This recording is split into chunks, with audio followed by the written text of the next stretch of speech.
Bonjour à toutes et à tous, dans cette vidéo nous allons voir comment cibler un de nos nœuds via le nom de sa balise, c'est-à-dire via le tag de la balise, via le tag qui est écrit ici, pp. Ici on va essayer de choper les paragraphes dans ce cas de figure. Donc comment on peut faire ça? Je vais me mettre en dessous de ça et ici j'ai juste rajouté une const 1, 2, 3, oui, une const, je vais l'appeler para, et à l'intérieur de mon para, je vais faire quoi? Je vais lui faire pareil que tout à l'heure, je vais faire document, parce que c'est le premier truc qu'on veut cibler pour pouvoir se servir pour pouvoir cibler quelque chose dans notre page, et ensuite, on va aller lui dire by tag name, ici, voilà, get element by tag name, et là, j'ouvre mes parenthèses, et à l'intérieur de ça, je vais lui mettre le tag que je veux récupérer. Le tag que je vais récupérer, c'est le petit p qui est là, donc je mets p. Et puis voilà, je vais ajouter un petit console log pour qu'on puisse voir ce qui se passe.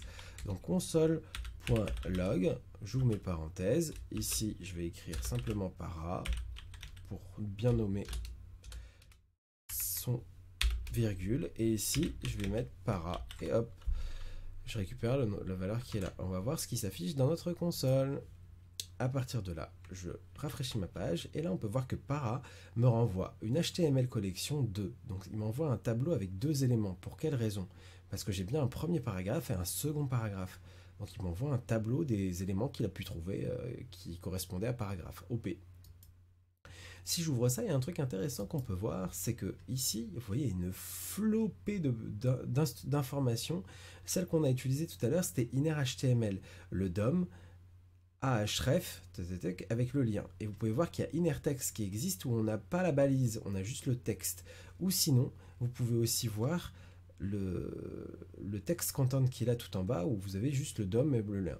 Vous pouvez vous demander à quoi servent toutes ces trucs qui sont notés là. En fait, c'est des propriétés, c'est des événements que vous pouvez soit écouter, soit utiliser ou autre dans votre JS.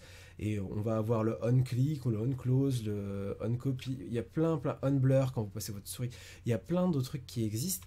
Moi, très sincèrement, je vous invite à regarder ça une fois de temps en temps. Quand vous avez besoin de faire quelque chose, vous tapez dans Google et vous allez trouver la propriété qui correspond en soi. Là, c'est bien bon, on a reçu un tableau. Ok, mais moi, imaginons que je veuille cibler que le premier ou que le second. Bah, très simplement, je retourne dans mon code, et là, très simplement, je vais juste mettre para ici, c'est un tableau para, du coup, on a pu le voir. Donc, ce que je vais faire, c'est que je vais lui ajouter, hop, je vais lui ajouter des crochets, et je vais lui dire 0 pour cibler le premier élément. Et si on regarde à l'intérieur, c'est bien mon premier élément, celui qui est là. Et je vais lui demander de cibler le 1, ici. Je sauvegarde ça. Et là, j'aime le poulet, c'est le second élément. Voilà. Un petit truc par rapport au tableau, je vais sauvegarder là. Hop, je me mets sur le 0 et on peut voir que dans le 0, j'ai un lien ici. Et si je veux, on va utiliser inner.html et vous allez voir, on va voir ce qu'on a pu voir tout à l'heure. C'est si je fais .inner.html, on va avoir la balise HTML qui va s'inscrire.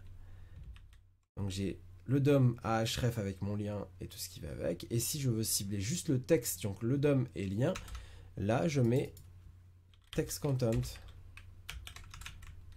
Et du coup, j'ai que le lien, j'ai que l'information.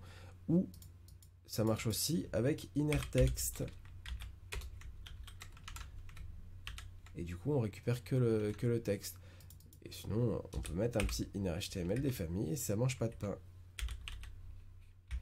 Là, vu que vous avez reçu un tableau, si vous savez déjà parcourir un tableau, bah, vous savez que vous pouvez parcourir un tableau en faisant une boucle ou autre. Donc du coup, bah, vous pourriez appliquer des modifications sur toutes les boucles de votre tableau. Ça peut être un truc sympa à faire. Bah, je vous remercie d'avoir regardé la vidéo. On va passer à la suite tout de suite. Normalement, c'est les classes. On cible un élément via une classe.